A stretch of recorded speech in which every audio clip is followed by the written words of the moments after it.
বাড়িতে এত চুল পড়ে আছে কেন? মিনার কি হয়েছে ঘরে গিয়ে দেখতে একটু, সেই কখন থেকে ডাকছি, বের হওয়ার কোনো খবর নেই। ওর চুলগুলো কিভাবে একদিনে যেন অনেক বড় হয়ে গিয়েছে, সারা বাড়িতে চুল ছিটিয়ে ছড়িয়ে পড়ছে।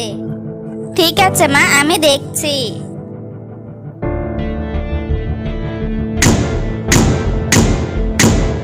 দরজায় শব্দ করছে কে? আপু আমি, দরজা খুল।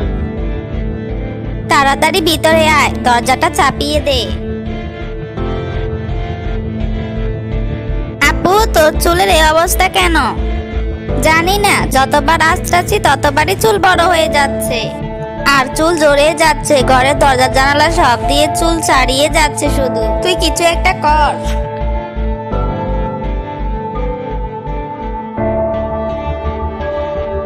এক কাজ করি, এই কাঁচিটা দিয়ে তোর ভাতের চুল আমি কেটে দিই। কিন্তু আমার এত বড় সুন্দর চুলগুলো, চুলের বারে তুই ঠিক করে তোর মাথাটাও নাড়াতে পারছিস না, তবুও চুলের চিন্তা করে যাচ্ছিস এখনো। ঠিক আছে কাট, তবে বেশি কাটিস না। মিনার বোন মিনার মাথার চুল কেটে ছোট করে দিল, কিন্তু একটু পরে মিনার মাথার সব চুল জোরে পড়ে গেল। আমার চুলগুলো সব এভাবে পড়ে গেল কিভাবে? আমি টাক হলাম কিভাবে? বিশ্বাস করো আপু, আমি তো চুলের আগায় হাতও দিই নেই, শুধু নিজের চুলগুলো একটু কেটেছি। সেটা তো আমি নিজের চোখেই দেখলাম, কিন্তু মুহূর্তে আমার চুলগুলো সব কেটে ঝরে পড়ে গেল। এই টাক মাথা নিয়ে আমি এখন মানুষকে মুখ দেখাবো কি করে?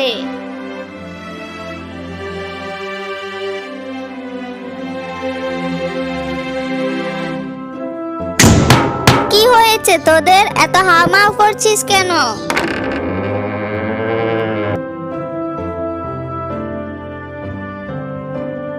এ কি মিতু, তোর মাথার সব চুল কোথায় গেল? তুই টাক হয়ে গেলি কিভাবে? জানি না মা, আমি এখন কি করব? সবাই কি বলবে এই টাক মাথা দেখে? হঠাৎ করে তোর সাথে এসব করার কারণ কি? জানি না মা, তবে সেদিন একটা মেয়ে আমার চুল ধরতে চেয়েছিল, আমি আমার চুল ধরতে দিইনি দেখে রাগ করে উল্টোপাল্টো কথা বলছিল। তোর চুলের উপর ওই মেয়েটার অভিশাপ লেগেছে হয়তো। চল তাড়াতাড়ি সাধু বাবার কাছে যাই। আচ্ছা মা, চলো।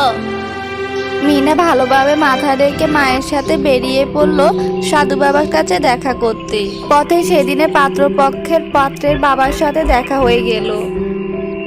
আরে আপনারা যে এই সময় কোথায় যাচ্ছেন? আমার ছেলের তো সেদিন সুন্দরী বউ এনেছি তার জন্য। আপনার মেয়ে তো সেদিন আমার ছেলেকে পছন্দই করলো না।